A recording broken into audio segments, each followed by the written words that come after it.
कपड़े धोने वाली बहू। शादी के पहले से ही विभा को कपड़े धोने का बड़ा शौक था। कभी नल के नीचे तो कभी तालाब के पास। अरे मेरी नीली वाली लुंगी नहीं दिख रही है। विभा की अम्मा, कहाँ रखी है लुंगी? अरे वो तो विभा ने परसों ही धोकर रखी थी आपकी अलमारी में, देखो वहीं होगी। वो ना मैंने आज धो दी, मुझे लगा कि गंदी हो गई होगी। अरे कैसे गंदी हो गई थी? उसे तो मैंने पहना भी नहीं। हे भगवान, इस लड़की के कपड़े धोने की आदत से परेशान हो गया हूँ मैं। जितना तो घर में राशन नहीं आता, उससे कहीं ज्यादा डिटर्जेंट पाउडर का खर्चा है। इसकी शादी करवा दो, शादी जाए अपने घर में ही करे काम, फिर चाहे घर के कपड़े धोने हो या पूरे गांव के। हाँ ठीक बोल रही हूँ, देखता हूँ मैं कोई लड़का। वो दिन भी आ जाता है जब विभा को देखने लड़के वाले आ जाते हैं। लड़की मुझे अच्छी लगी।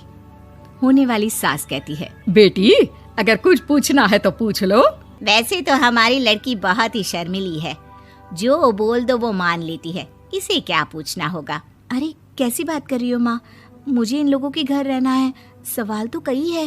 हाँ हाँ बेटा, पूछ लो ना, क्या पूछना है। आप लोगों के घर कपड़े कौन धोता है? सास का मुंह बन जाता है। देखो, अगर तुम ये कहना चाहती हो कि तुम्हें कपड़े धोने नहीं आते तो सुन लो, कपड़े मैं ही धोती हूँ, लेकिन तुम्हारे आ जाने के बाद मैं रुमाल तक नहीं धोऊंगी। अरे चुप रहना भाग्यवान, बहू बेचारी घर आई नहीं, उसे डराना शुरू कर दिया। वो क्या है ना बिटिया, अभी तक तो ये कल्लू की माँ ही धोती थी, लेकिन अब तुम्हारे पापा तो दहेज में वॉशिंग मशीन देंगे ही।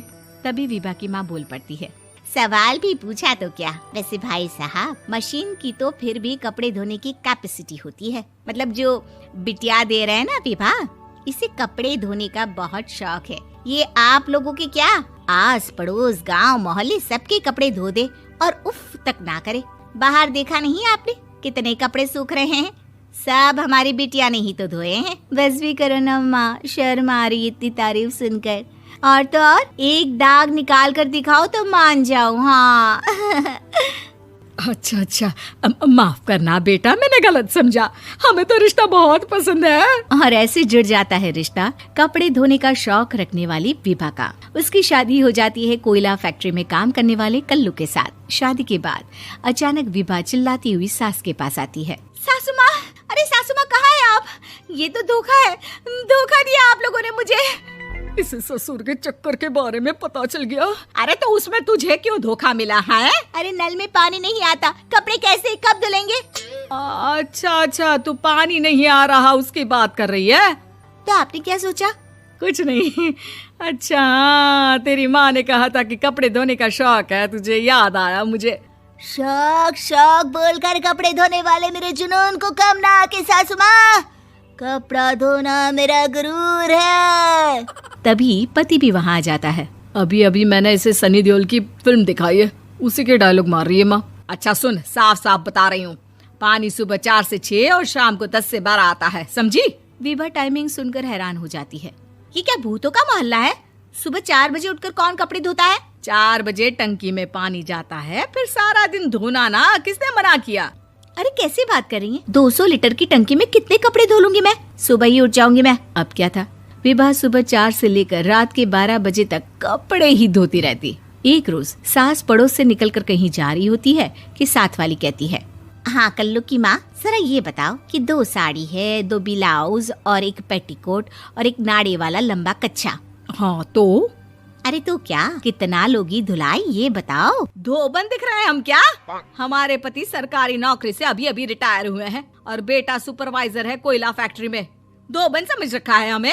हाय रे कल्लू की अम्मा, माफ कर दो, वो तो मोहल्ले में यही सब बता रहे थे कि तुमने बहू को कपड़ा धुलवाने के काम में लगा दिया है। सास को पड़ोसन की बात सुनकर गुस्सा आ जाता है। वो घर पहुंचती है जहां घर के बाहर ही इतने सारे कपड़े सूख रहे होते हैं जितने कि किसी धोबन के घर पर। अरे ओ कल्लू की दुल्हन, बाहर निकल।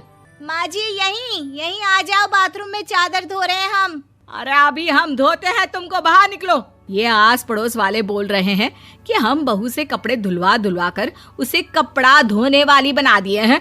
अरे छोड़ो ना माँ जी, किन लोगों की बातों में आती हो?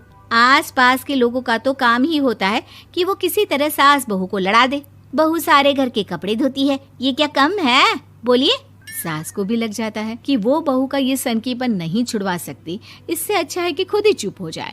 एक रोज सास और बहू मंदिर जाते हैं, जहाँ सास की साड़ी वहाँ खड़ी भीख मांगने वाली से मिलती है। माँ जी क्या बात है, आपकी साड़ी उस भिखारन से कितनी मिल रही है ना? हाँ हाँ देखो तो, दोनों की साड़ी मिल रही है। क्या बात है कल्लू की अम्मा, तुम खुद को तो अफसर की बीवी बताती हो और ऐसी सिंपल सी प्लेन साड़ी पहनकर घूमती हो। सिंपल और प्लेन नहीं है ये साड़ी। तो क्या सोने के धागे से फूल बने हैं? कुछ भी सासू माँ, कुछ भी। हाँ बने थे इस साड़ी में सोने के धागे से फूल। मेरे पति लेकर आए थे मद्रास से स्पेशली मेरे लिए 10,000 की। ताहे भाई साहब इस भिखारन के लिए भी सेम टू सेम साड़ी लेकर आए होंगे 10,000 की। सास उस वक्त तो कुछ नहीं कहती, लेकिन बहू के साथ घर आती है और अलमारी से एल्बम निकाल कर लाती है। ये साड़ी देख रही है, ये वही साड़ी है जिसे मैंने अभी पहना था। इस साड़ी में ये जो चमकदार फूल दिख रहे हैं ना, ये सोने के धागों से काढ़े गए हैं। लेकिन तू लोकल वॉशिंग मशीन ब्रश से घिस घिस कर सारे फूलों को निकाल कर साड़ी प्लेन कर दी। मुझे माफ कर दीजिए सासू माँ। और तो और, जब मैंने तुझे तेरी गलती के लिए कुछ नहीं कहा, लेकिन तूने तो सबके सामने मेरा मजाक ही बना दिया। क्यों? बहू को समझ में आ जाता है कि अब से उसका कपड़े धोना बंद।